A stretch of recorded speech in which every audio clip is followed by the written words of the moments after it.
Come on. A couple things before I get started. I did put up the Facebook page for this class. I don't know if I got Wi-Fi internet in this room or not. I don't see a drop or a cable over here. So I may or may not have internet here. Neither of those I can connect to, so I guess I don't have internet at there. You know, I could turn on my phone and see if that works.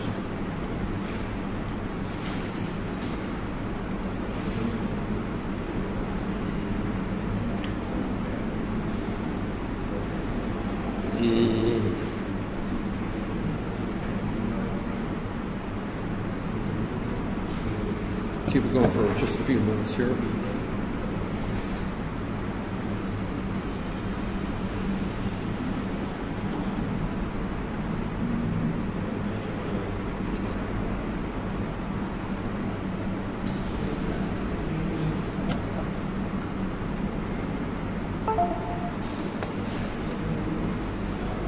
I'm trying to get.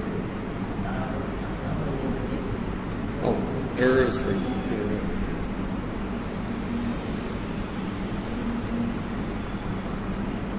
Doesn't see my phone. So.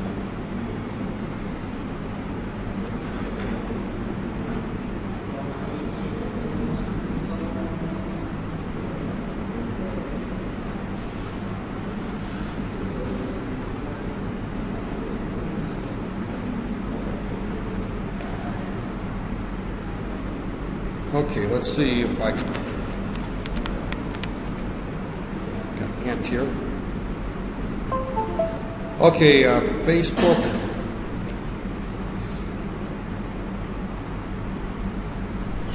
All right, I have got a. Oh, why is that not on?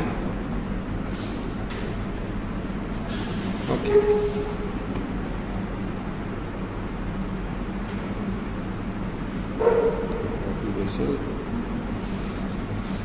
Okay. How do I make that disappear?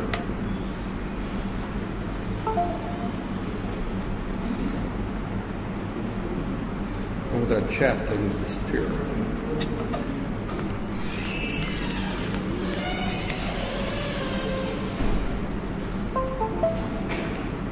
Yeah, I guess it doesn't do.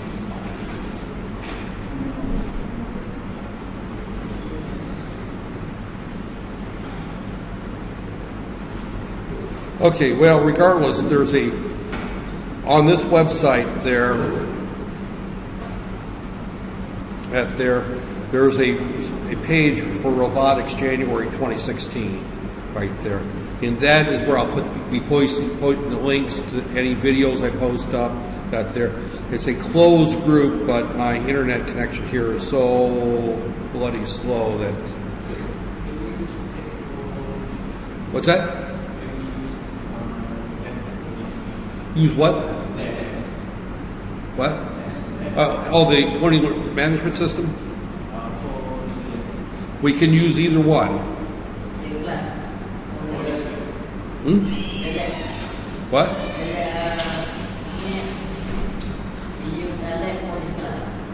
Use what? Lab? We'll try. Oh, in other words, you want to get into a computer lab? Well, I'll try to find one. Actually, what I'm more interested in is getting into the robotics lab, but that one doesn't have computers in it for some reason. So I don't know how they can have a robotics lab with there. So, you know, evidently, this is the.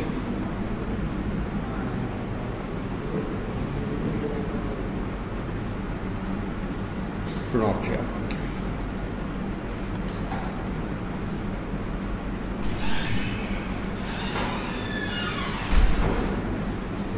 There is a group for this class that I can't get to show up. Regardless, it's there. The links to that there. So I think most of you have had me classes before. You know how to find that group that there. So it's been set up. It works pretty good with that there. And the other thing I did is, again, I don't guarantee how fast this will show up. I did put the book that I'm going to be using for at least initially up there on the learning management system. So that's through the e-learning site.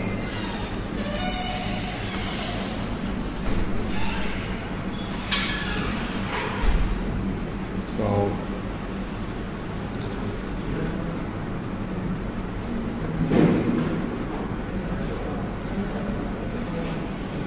and I've spent 10 minutes fighting with the internet.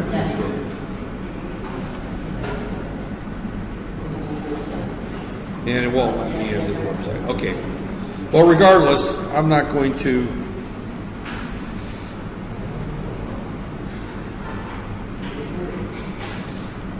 spend any more time dealing with that there. The last time I went through this set of slides, I think I finished this set of slides, didn't I? I think I went through, there was like 39 slides, and I got to the point where I showed the picture of the slider. So I got through those set of slides. So I don't have any slides to go through today, but I'm going to kind of go through the beginning of the book and highlight the book. These slides I posted online already. They're on the e-learning site. They're not on the Facebook site. And this book is on the e-learning site. Right there. It's called Embedded Robotics by Thomas Braun. He's a German author right there. I'm not going to go into every topic in this textbook in great detail, but he has the primary topics I want to talk about covered in this particular book right there. So he tends to take a little bit different view right there.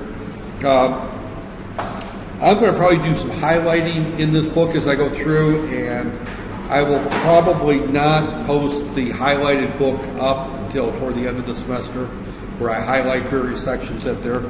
But so actually he started this book here basically, as you read the prefix right there, when he had a new course to teach that there to accompany his robotics lectures right there. So again, this book is actually geared more around the labs that he developed, and it talks more about the hardware and the components of the robot than it does some of the theoretical math. Although the theoretical math is included in this book right there. So he's from Stuttgart, Germany. Out there, as you look at the people that helped work on that there, he's got.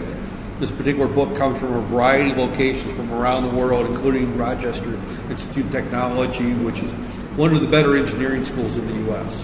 RTI, even though it's not called a university, an RTI degree is worth every bit as much as any engineering degree out there. There's another school out there called MIT, Massachusetts Institute of Technology, MIT. And MIT, of course, is considered one of the ultimate degrees in engineering.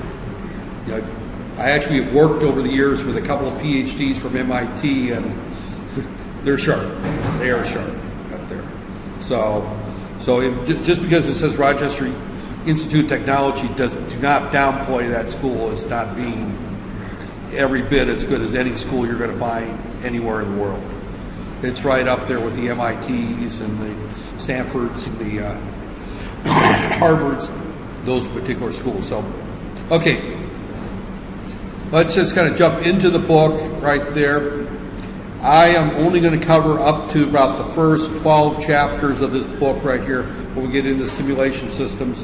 I'm not going to get into some of these other discussions because they do get to be very theoretical and research-based right there. So some of this was actually done at the graduate level, as a lot of robotics books are written at the graduate level, as I'm noticing. And this room has got a bad cable, I think, because I don't have a problem with any other room with this. Okay, I cannot move this computer. That there, I could do this, right?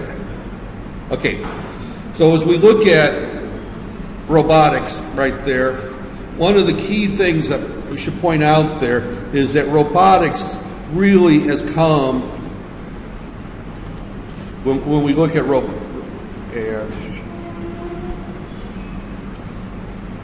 when we look at robotics here, and evidently I have to use the mouse to do that there. Can this work with the mouse? Yeah, okay. There, so it's come a long way, especially with mobile. Now, when we talked about robotics last time, I mentioned that a lot of the robotics you're going to be seeing are going to be industrial robotics. These are not mobile robots. So this book talks quite a bit about mobile robots. I'm going to go into some of those discussions that there. Industrial robots and mobile robots have completely different sets of problems. Completely different that there. He talks quite a bit about the mobile robots that there. We will kind of go through some of that discussion, but then we'll get into more of the static or stationary robots in there. So, in the past, mobile robots were controlled by heavy, large, expensive computer systems. That is one of the things he's highlighted, and this is a key point right here, is that we can build small mobile robots with numerous actuators and sensors controlled by inexpensive, light embedded computer systems out there. There's a whole family of robots being developed today that they're using very lightweight, small computer system boards right there. I would love to have the time to sit down and research that topic and start developing a few of those around here. Unfortunately, I don't have the time. Or the resources aren't that expensive anymore. They really aren't. You know, when we talk about small mobile robots with embedded computer systems, think in terms of not the 8051, but say the Raspberry Pi or the Arduino boards. These small ARM microcomputer boards are extremely have enough power to drive a small robotic system and do a lot of things with it and run off of a battery. So there's been a complete interest in the mobile robots. So a lot of the newer books are talking about mobile robots as opposed to that there. So this book kind of goes where I'm looking at going with a course like this, is what are the advantages of using mobile robot systems as opposed to traditional ways of education that they're, you know, I've got a Raspberry Pi, we've got some motors, maybe we might be able to come up with some labs as we go through this course that would piggyback on the interfacing lab for the microprocessor, the microcontroller course. Because really, mobile robots and robotics and microcontroller interfacing are naturals to follow each other. They really are that there. So again, when we're looking at some of these robots, we're coming up with real-world hardware to solve problems out there. So, and that's really what embedded processing is all about, embedded control systems right there. So when we look at mobile robots right there, this is what they call the iBot. Now the iBot we'll talk about, it's an older embedded microcontroller board designed for small robotic applications. In the microcontroller course, those are, I think almost everybody, I think both of you are in the microcontroller course as well. That's there recently. I can't remember faces with my glasses off. And the ladies tend to sit farthest away from me. So since I normally lecture with my glasses off, recognizing your face from this distance gets to be that there. But regardless, that there. It is a microcontroller board, much like the 8051 board we use, only it's much more complicated. We're not going to use it in this class, but I'm going to spend a few minutes talking about it right there today. It will not be on the final exam, so don't worry about memorizing it or any of that there. So the case of most mobile robots is that we're going to be used, that they are wheeled robots, that they're some have caster wheels, some have steering wheels, some have two motors for driving, some have one drive motor and steering motors, some have two drive motors and one for steering. There's all kinds of different designs, and we're going to look at some of the design for mobile robots today. That's really what today's lecture is about, is looking at some of the ways we can drive a robot, moving it around a room or a building right there. So, okay, here's some wheeled robots right there. And what we're looking at there is we've got drive wheels that are in black. I think that's right there. Let me, right there. So we've got multiple types of systems right here. This is three different ways of doing our system. Right there. The one on the left side has a single drive wheel that is also steered. It requires two motors, one for driving wheel, one for turning. So this particular one here, this is the drive motor. And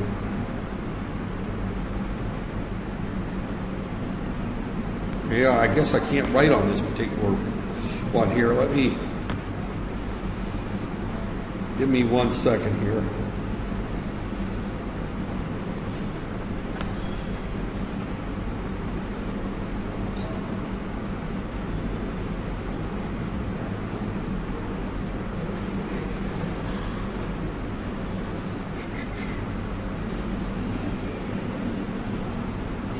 Let me see if I can open this with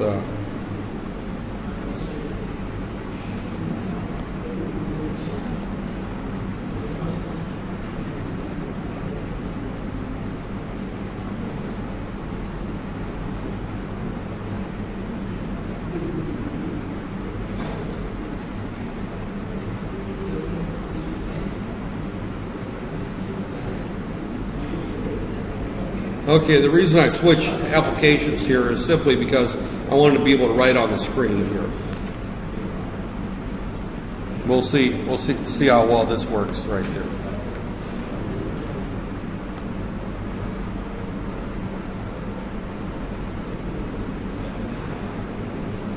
Okay, getting back to this particular one right here.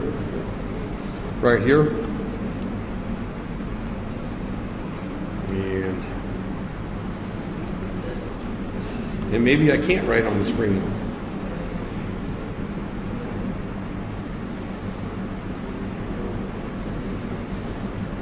Edit.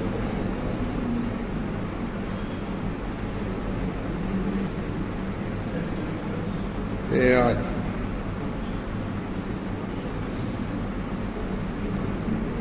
Well, I can highlight. Yeah. You know what? I was better off with the other one. Okay, let's just stick with this one here, and I'll use the highlighting feature here. This one here, this is our drive wheel right there.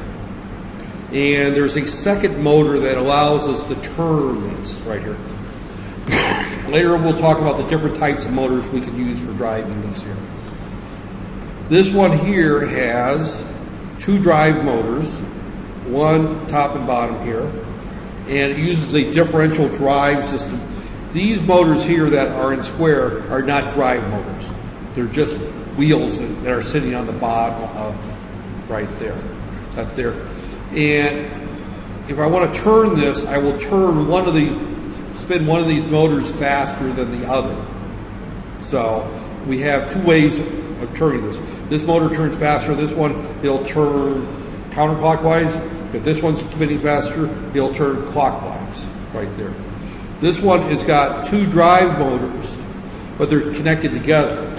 So both wheels spin exactly the same way, same distance there. And these, even though these are not drive motors, they turn with a motor that steers them. They'll turn that left or right. This is somewhat similar to the way your car would work if it had rear-wheel drive and what they call a posi-track transmission. If you look at an automobile, there's two types of transmission. One's called a posi-track, which both wheels are allowed to spin, are forced to spin exactly the same speed. That type of transmission is not very popular in this part of the world, but it's a really nice type of transmission to have if you're stuck in snow and ice, or mud even, so it would be popular out there. And you have a rear-wheel drive car out there. If you have what they call a non-positive track or a negative traction, it means that one wheel can spin freely while the other wheel doesn't spin. So if you have one wheel that's stuck in the mud, you can't get out of the mud. Even though the other wheel is sitting on dry pavement, you're still stuck in the mud right there. So, and that's real-wheel drive vehicles. I think 90% of the vehicles in Malaysia are front-wheel drive right there. I think that's true. The exceptions would be some of the larger BMWs and Mercedes would probably be rear-wheel drive right there. So, but these robots tend to steal a lot from the automobile world out there. But this is typical. This one here is typical of how a car would steer. This is probably more in line with how a tank would operate. Only a tank would use 2 tracks of gear, or 2 tracks on each side, and one track would turn and the other track would stay in order to turn the tank. This is how a tricycle, for example, might operate that there. So these are 3 different ways right there. So the one in the middle is called a differential drive. It's one of the more commonly used combination that there allows turn straight or at a curve or turn on spot right there. The one on the right hand side is what they call the Ackerman drive, a standard size of rear wheel passenger car. They have one motor that drives, 2-wheel drives via a differential box, and combined steering for the front 2 wheels. So those are the 3 types of drives right there. And then we've got our omnidirectional and walking robots. This is the track. That's what I was kind of talking about, the tank type drive. These are also tracks that they have for that there. And these are walking robots. Walking robots are kind of cute, but they're probably the least effective robot in terms of stability. They're the hardest to program and the most expensive to build. So when we're looking at mobile robots, most of them are either going to be one of the 3 wheel drives. The most popular is the center one, the differential drive right there. The most popular here is probably going to be the tracked right there. So track robots are more flexible in navigating, however they can't navigate as flexible as that they're. So again, the track robot has 2 motors. There's not a lot of difference from a design standpoint, and especially from a programming standpoint, between a wheeled robot with a differential drive and a tracked drive. The big difference is the differential drive with the wheels is a little bit more accurate. Your turning ratio is tighter. The tracked, of course, can go over much rougher terrain right there. So I actually taught a course off and on where one of the student projects was they had to build a robot toward the end using a robotic car and control it with an 6800 processor. We were using 6800s in that course. And that was built on the differential drive system right there.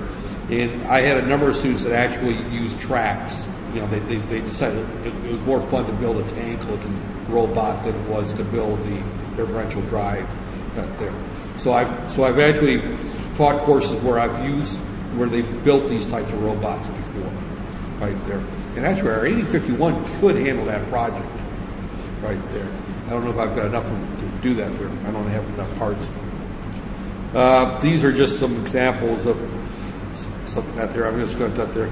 This is the embedded controller this book talks about. I'm just going to kind of mention it a little bit just simply because it's a neat little controller.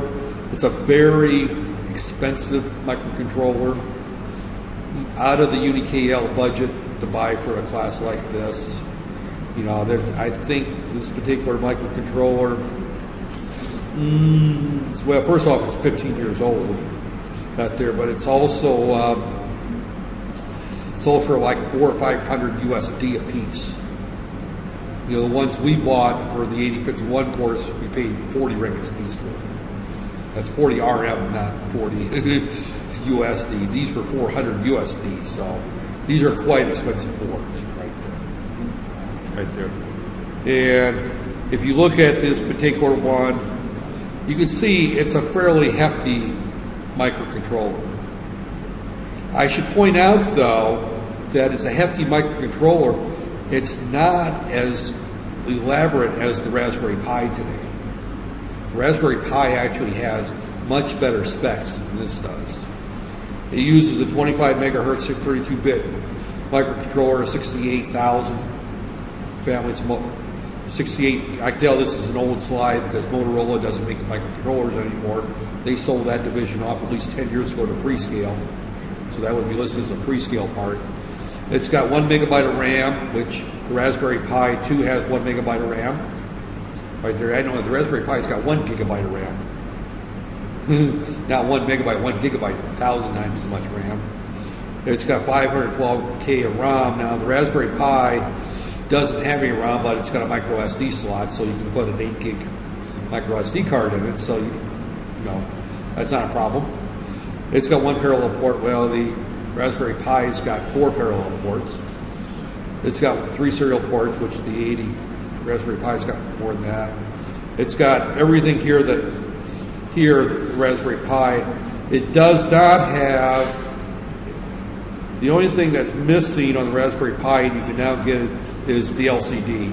And the Raspberry Pi, you can get a touchscreen LCD that mounts to it for about $30 USD. So that's there. So it's a fairly expensive board for at the time it came out. Back there, it was very elaborate because it was really designed for robotic applications, and they thought that they needed a whole lot of horsepower, which at the time, 15 years ago, this was a lot of horsepower for a small microcontroller board. Nowadays, this is a toy board. It's very different. That's why I say we would probably go ahead and use this at there. They do talk a little bit. A number of simple robots are being done with microcontrollers. At there, this was 1999. At there, so around we're talking 17 years old ago. At there. Off-the-shelf compilers, that's all. Everything here is just reading, garbage, don't bother reading. That's the particular part of the book right there. This is the layout of this particular here, and again, that just says everything that I went through. You can see this is more complex than our 8051 board, but not that much because this is for the board that's got everything on it right there. This actually is a standard CPU, it's not a microcontroller. So 17 years ago when they came up with this design, microcontrollers weren't powerful enough to run a robot.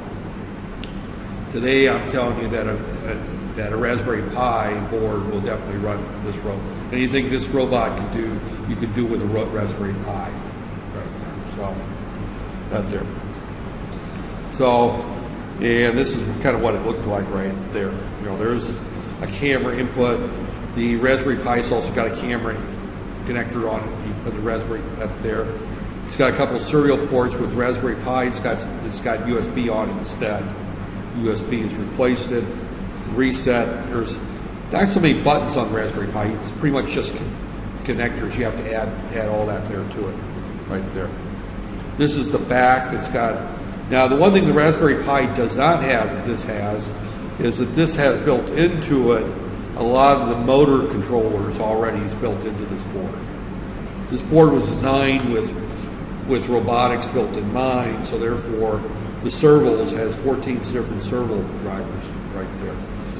The Raspberry Pi, you would have to add a shield board or a board to do the same type of thing right there. So, right there. This really, and this is somebody who decided to put 9 of them together to build a robot. Right there.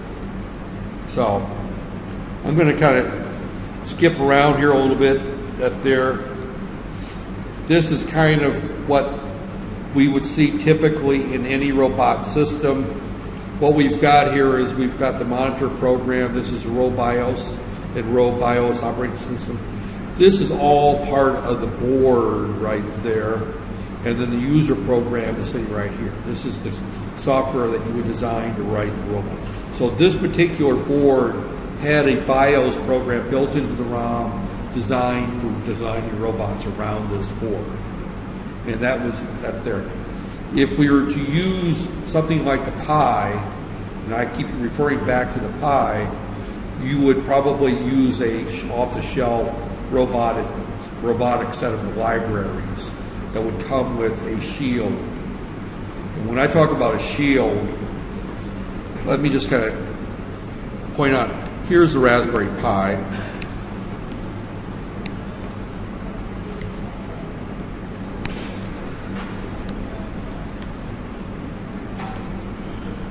Okay.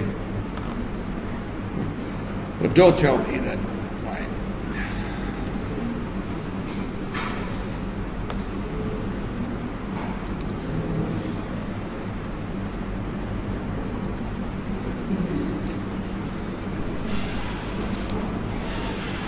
Okay.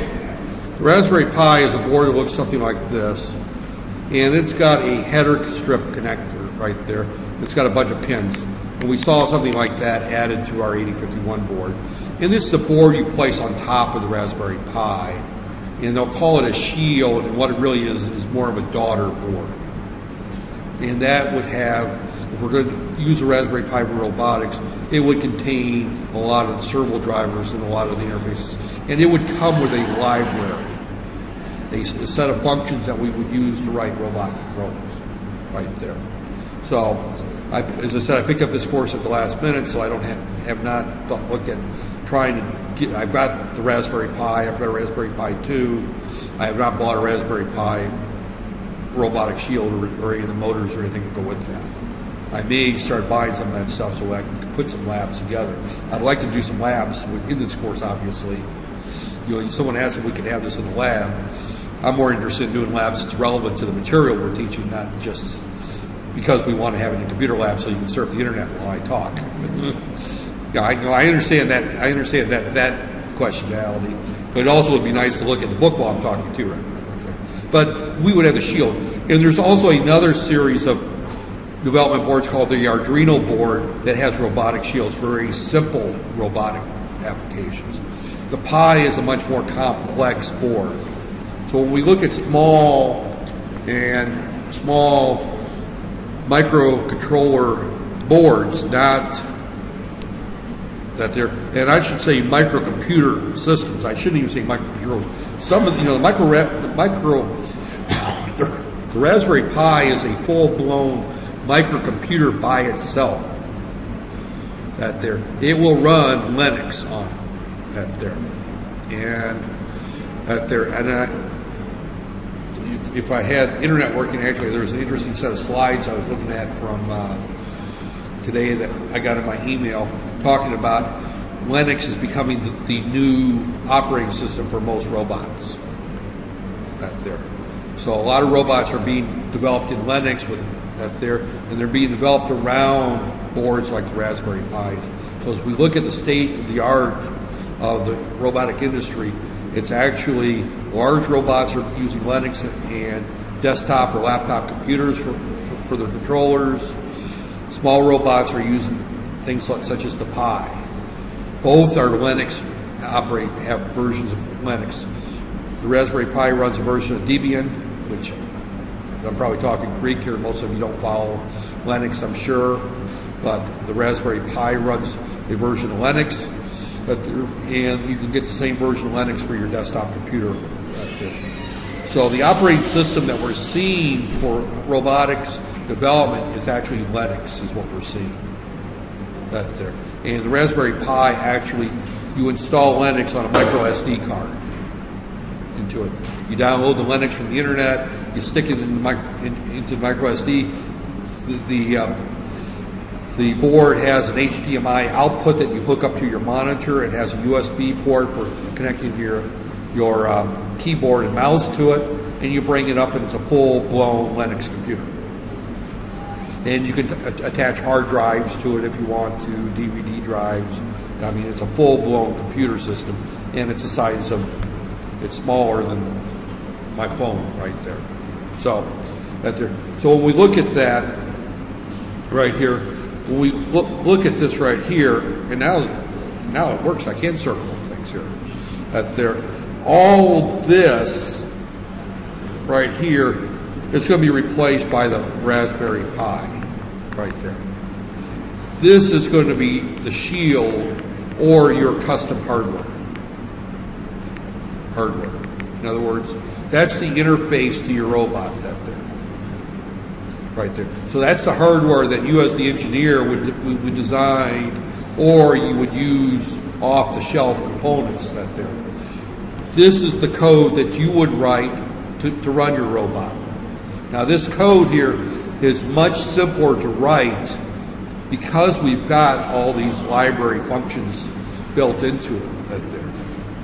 The problem we run into or at least I should say I've run into as an engineer and you would run into, is you would learn how to write programs using say a Raspberry Pi, and then all of a sudden you switch over to another platform that's got a completely different set of libraries. You have to learn how to use those libraries all over again, right there.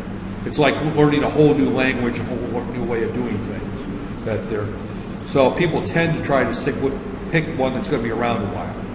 I would not pick RoBIOS. That's probably long gone already. Right there. This book it's actually a fairly new book, but the technology is a little older right there. So, but this is common for the structure that we would see in any type of robotic system. This here is this is the hardware of the control system. This is the interface to your robot, that there. Now see, they show that as all part of the RoBIOS system because the RoBIOS system has all that built into that single board. If you're going to use something like the Raspberry Pi or one of the newer Arduinos or some of the other boards, there's also a Banana Pi, and there's a lot of these different boards coming out right there. But as we look at those particular boards, they're not necessarily designed with robotics in mind. You know, most of these low-cost, single-board microcomputer systems are designed to be do anything you want with them. They're designed for Internet of Things if you want to use them to control your washing machine, and then connect your washing machine to the Internet where you can have your phones in your test message when it's time to move your clothes for the washer and hang them outside. You know, hey, I've had students do that for a senior design project.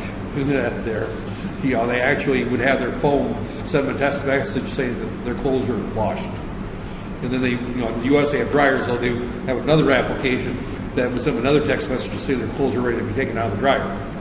That there, so, but regardless, that there, you know, for the kind of the Internet of Things, that there, you know, or you would have it, you know, I've seen people do projects where they had the electronic dog feeder that would then every 8 hours would put out 6 ounces of dog food, and then would send them a text message saying that they're out of dog food and the machine was empty. That there, I mean, these things sound crazy, but you haven't seen some of the infomercials on TV that they actually are selling some of these gadgets right there. And some of them actually have a pretty heavy market. Yeah, that there. So, again, when we look at the Raspberry Pi, it's designed with all that type of activity in mind as well. So it's not just robotics. The one described in this book is only talking about robotics right there. The Pi, that there, and someone, if I don't remember, remind me to bring a Pi with me to our next class, so you can see what I'm talking about when I talk about the Raspberry Pi. It's the size of a credit card, and it's a full-blown computer system. Right there. So, all right. Right there. Enough on that particular section right there. Right there. Now we get into the section that I really want to talk about today. If, however, we have time, we're in good shape on time. And I want to talk a little bit about sensors. Sensors are a major part of robotics, and we need to understand what the sensors are. And this particular one here gives 5 different sensors that are out there. They're all commonly used today. There's nothing on this list that I would take off this list right there. There's a binary sensor. A binary sensor is one that has an output that's either 0 or high. It's the same as a push button that there. Also the same as a limit switch on a particular, you know, my little iRobot that goes around vacuums my house, hits a wall, it flips it a little, it's one of the 4 sensors here. It says that I've hit an obstacle, I need to back up and go someplace else. That's a binary there. Analog sensors are ones that will keep track, for example, how far we are from something, what's the light level, what's our incline, various things. These are analog.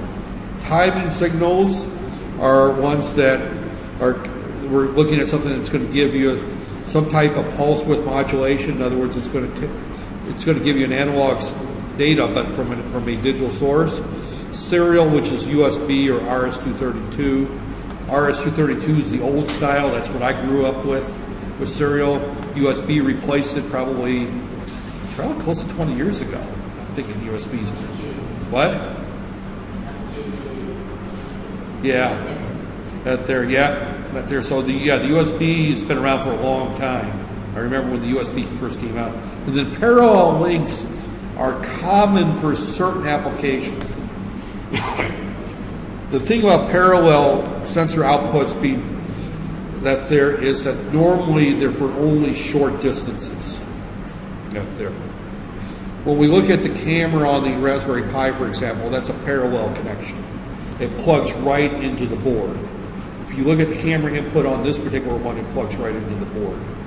But if I'm going to have a remote camera, it's probably going to be connected through USB right there. And there's some reasons for that too. So as we look at some of these various sensors right there, I just want to kind of, there are some, when we look at the robot's point of view, it's important to distinguish. There are local or onboard sensors and there are global sensors outside the environment transmitting data back to the robot right there. So it's also important to distinguish sensors So when we look at sensors, we've got two types of sensors that the robot is going to be seeing. One is that things are mounted on the robots, and then things are mounted external to the robot. Now, most robots that we're dealing with in this class are going to be all local onboard sensors. They're going to be mounted onto the robot. If we're talking about an industrial robot, it's going to be a proximity sensor that tells the robot's actuator how close it is to a object that's going to weld, so that it knows when to start the welding process. It's going to tell it how close it is to the object that it's painting, so it doesn't slam into it. It actually keeps the spray paint gun away from the robot. Those are all mounted onto the robot.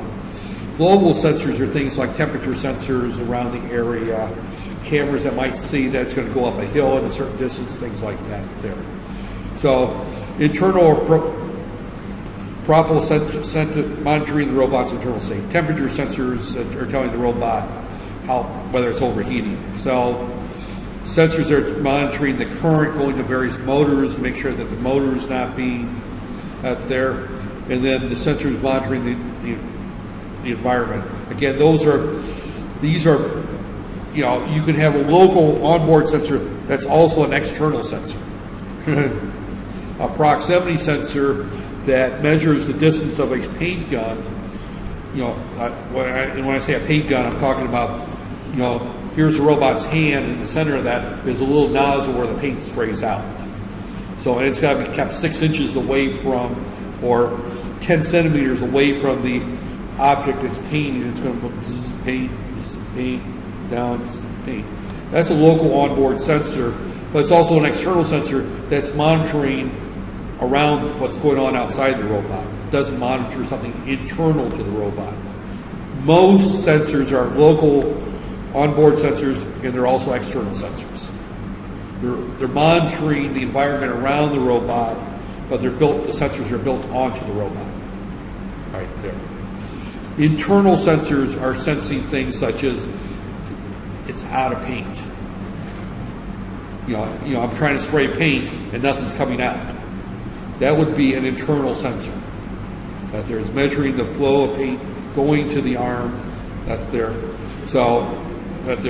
that would be some type of malfunction right there as far as the robot goes, because it now needs an operator to come and fix the clog in the line or replenish the paint. And this could be not necessarily a robot. This could be an IV pump for a nurse would work with in a hospital. It would have sensors that would note that it's out of IV fluid, as it's pumping the fluid into the patient's arm, it should note that it's out of fluid, because you don't want it pumping air into the patient's arm, right? That would be good. So when we look at sensors, there's, again, we look at internal, they're talking here, battery sensors, chip temperature sensors, shaft encoders, these are all kind of internal things right there. Now, the shaft encoder might be looking at the position of the arm, right there. That's the position. So that would be internal. They're external and onboard camera. These are all the various that they're global, overhead camera, satellites that they're. So these are kind of the 4 types of sensors. Again, some sensors can be both in both categories right there. Binary sensors, very simple. Right there. This is a standard pull-up resistor that I close the switch, I take it to ground, I open the switch, and the input goes high. When I close the switch, the input goes low. When I open the switch, the input goes high. Standard binary input right there. It works the same as a pull-up, right, or as a push button, right there. So analog is what a lot of the sensors we use, because the world is analog. We're repeating some of the same thing that there. Again, they give a couple of examples right there. Digital sensors are usually an analog, but often more accurate. Now, you can have a sensor that measures an analog quantity, but transmits the data back to the controller in a digital fashion. And most sensors today are tending to move in that direction, right there. When we look at an automobile, and we look at, for example, the speed of the engine out there, the speed of the engine is moving at so many RPMs, revolutions per minute, right there. But when we calculate the RPMs, we're calculating pulses coming off of a proximity sensor that's going by a particular sensor. We have a Hall effect sensor that's measuring whenever a magnet goes by it. That's measuring how many revolutions per minute that the engine's going. So even though we're measuring an analog quantity, we're transmitting the data back to the processor and calculating it in a digital form. And we could do that with temperature sensors. The standard temperature sensor out there. There's a chip out there called the LM35, for example. It's a very simple sensor. We didn't get to it, but it's got a ground. It's got 5 volts there, and it's got a voltage coming out here. V out, which is proportional to the temperature of that there. So it's like 0.1 degrees for every degree Celsius or something like that. So if you got 35 degrees Celsius, you'd get 0.35 volts out of it. That type of thing. So it's a very simple analog right there sensor. But there are sensors out there that will give you the data from the sensor back to the microcontroller in some type of digital fashion. Almost all of those will use serial right there. So here we're just talking about, we have some digital outputs where this is giving me 6 bits of data that's either 1 or 0 depending on what's there in a serial fashion. Use typical RS-232 or that there. Shaft encoders have been around for decades. That there.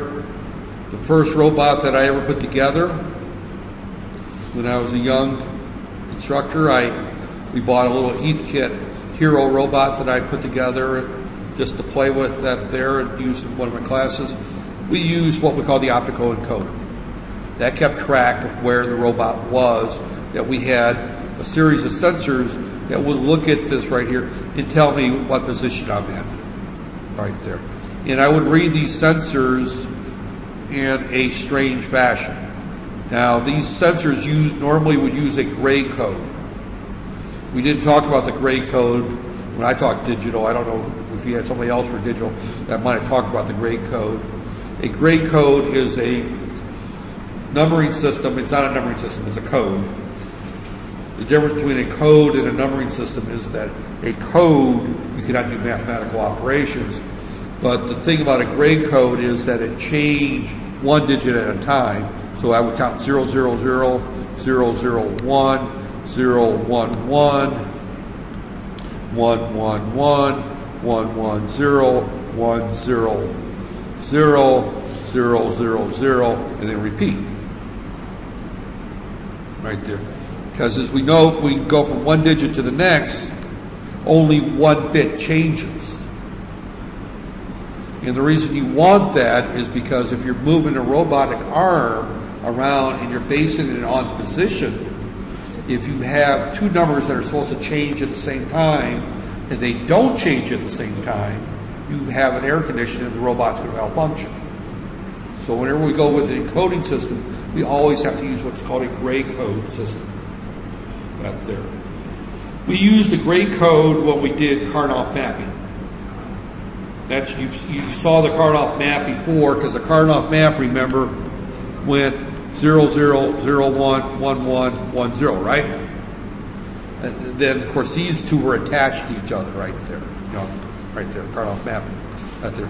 So, for the same reason, we only wanted one bit to change at a time, right there.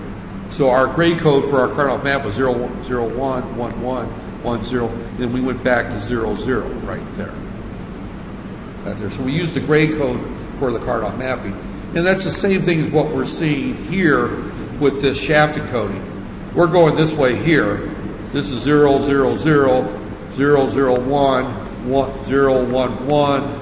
This is going 010. Now they used a slightly different code than I did. They changed the outer one and said that gray codes are not necessarily consistent. The secret is that you change one digit at a time, and then this is 110, and then we're to 111, 101, 11 or 001, and back to 00. Again, the whole idea is that only one digit changes at a time. The exact order of the gray code is irrelevant. That there. You know, you could have different versions of the gray code, but the idea of a gray code is that only one bit changes at a time, and the reason is that if we're going to change two digits at the same time, we look at normal coding at 0, 0, and we're supposed to go to 1, 0, that there, and then our next one is supposed to go 0, 1. We're changing two of those at the same time. What happens if this changes first? So we get 0, 0, 1, and I did this one wrong. This should be 0, 1 right there. But it goes 0, 1, and then we get 1, 1, and then we get 1, 0. This is an air condition. All of a sudden that arm's going to start moving the other way. You know, because it's in this position here, and we want to move to position 5. So we keep moving this around until we get to 5, but if we get a mistake, all of a sudden the thing's going to reverse its direction. There. So you want to make sure that you don't get any errors right there. Now, more common today is that they use the sensors that just pick up a change right there, and we keep track, and the controller keeps track of the position. The disadvantage of this is that you don't know what its position is other than the internal memory of the controller. The controller knows that it's at position 39, for example. There's nothing that tells it exactly where it's at. This one, I know exactly where this particular robot is at any given point in time by just looking at the code. This one here, I don't know where the wheels are placed. If this works great if I want to go so many meters across the floor with my robot. This is not so great if I want to put my robot in this position. Right there. I have to bring it down, flip a level switch, zero my counter, and then go out, count myself up. And if there's drag on the motor or when the bearings is bad, it may or may not. It'll count so far up, but you run into the risk that it could lose track where it's at. So it's just a binary digital interface. Would have to constantly they're controlling changes up the sensor count that they're. So there's advantages and disadvantages. I'm not going to read the textbook to you. I'm just kind of going through the highlights that they're. Analogs, we talked a little bit about this. This is a typical analog interface right there where we've got a microphone, we're going through an A to D, we've got a serial clock, chip enable, and then we've got a serial input going back to mine.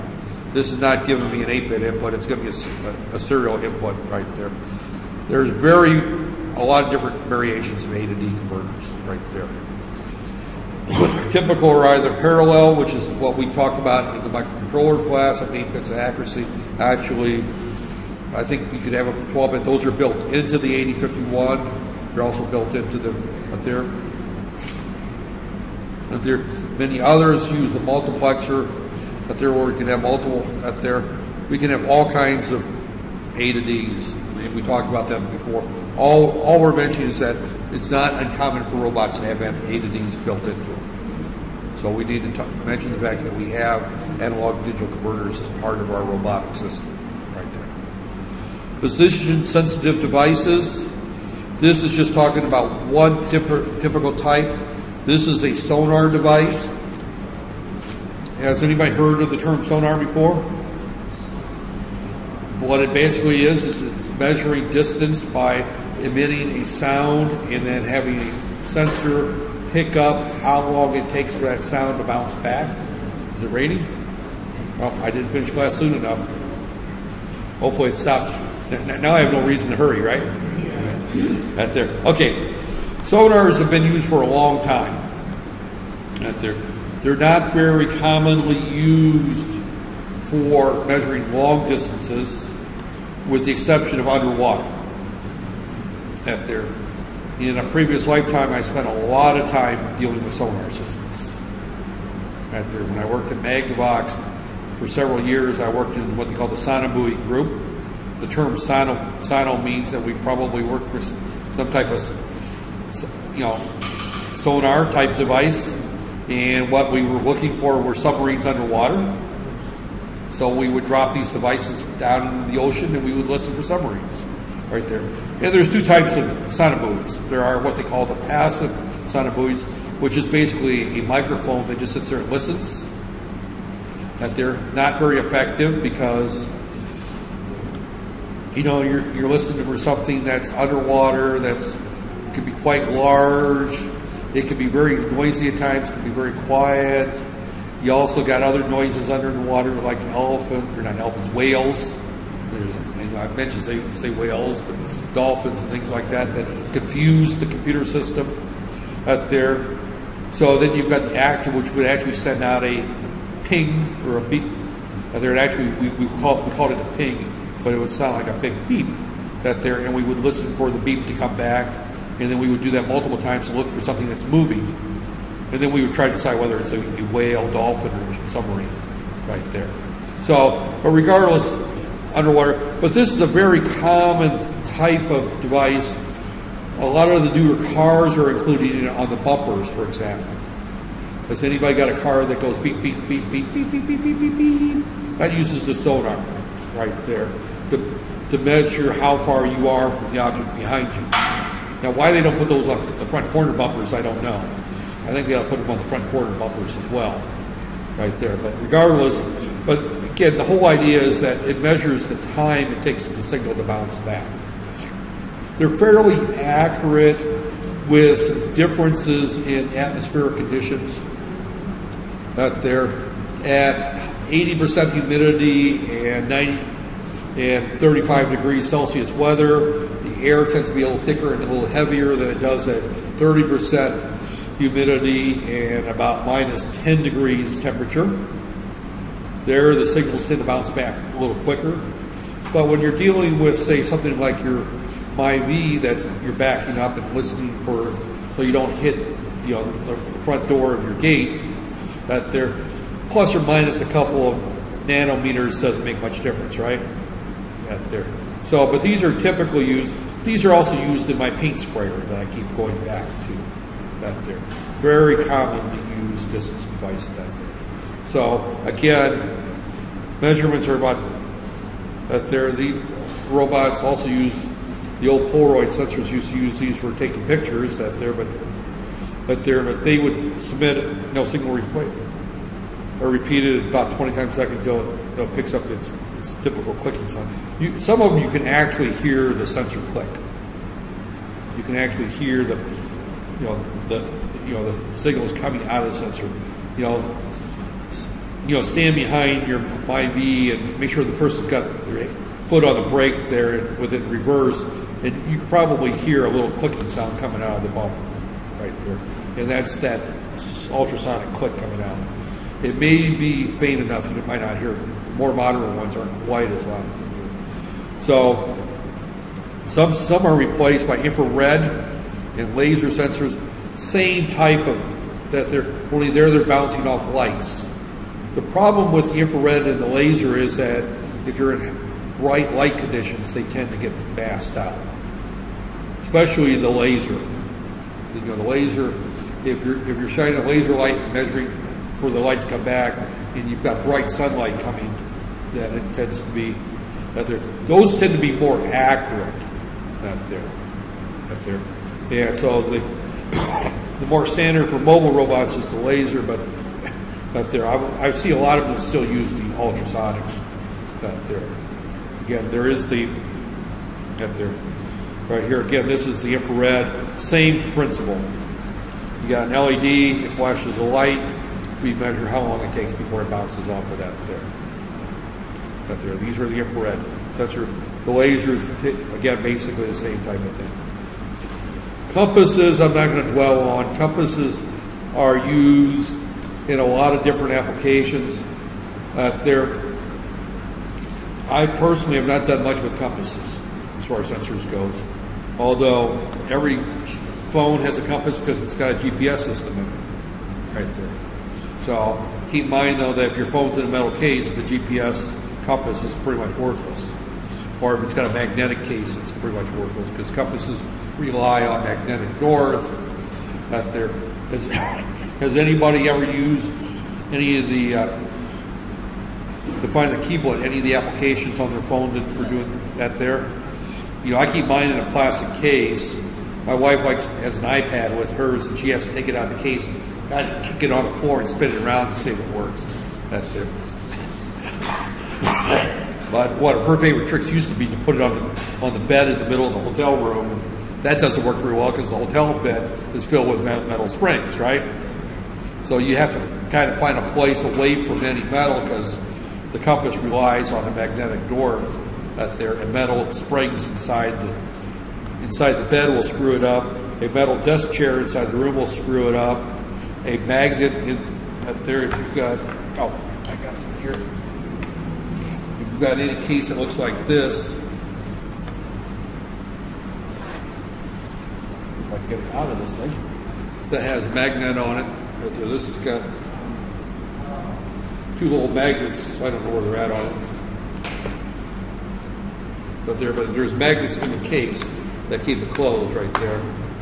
Because if I hold it this way, it doesn't fall open. So the magnets will screw it up. I have to take it out of the case in order to find the keyboard right there. Same basic principle there. So when we look at analog compasses, is that they have to. Now some analog compasses will use GPS systems. The compass robotics. Again, the main thing there is to keep track of its current position right there. But again,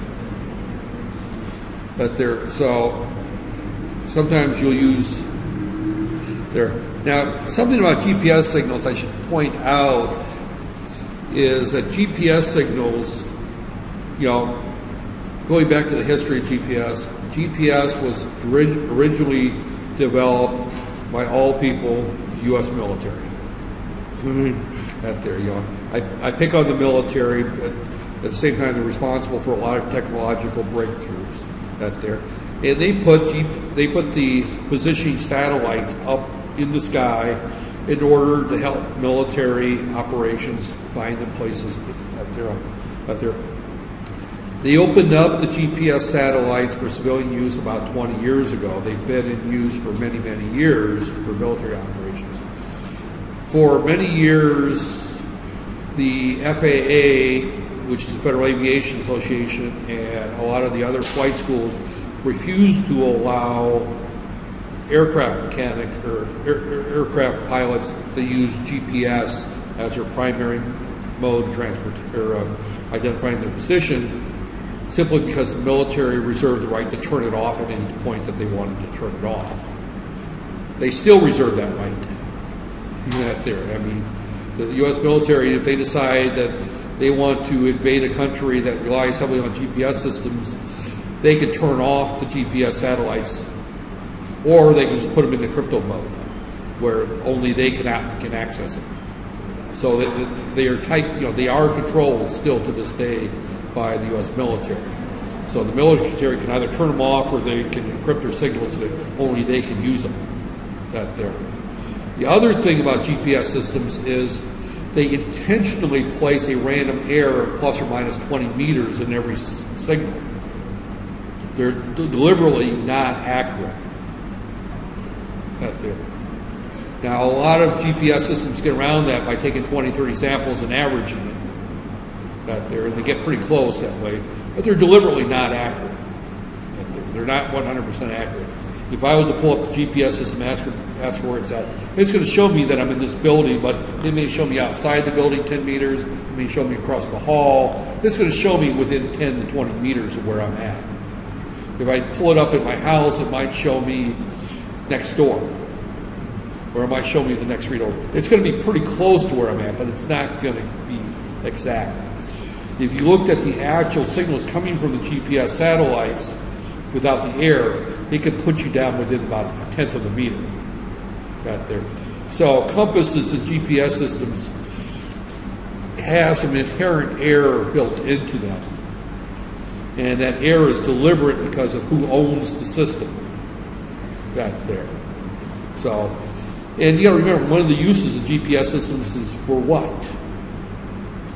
Targeting missiles to targets, right? Well, if you own the GPS system, you want your missiles to hit plus or minus a tenth of a meter, but you want your enemies to hit plus or minus 20 meters. That there.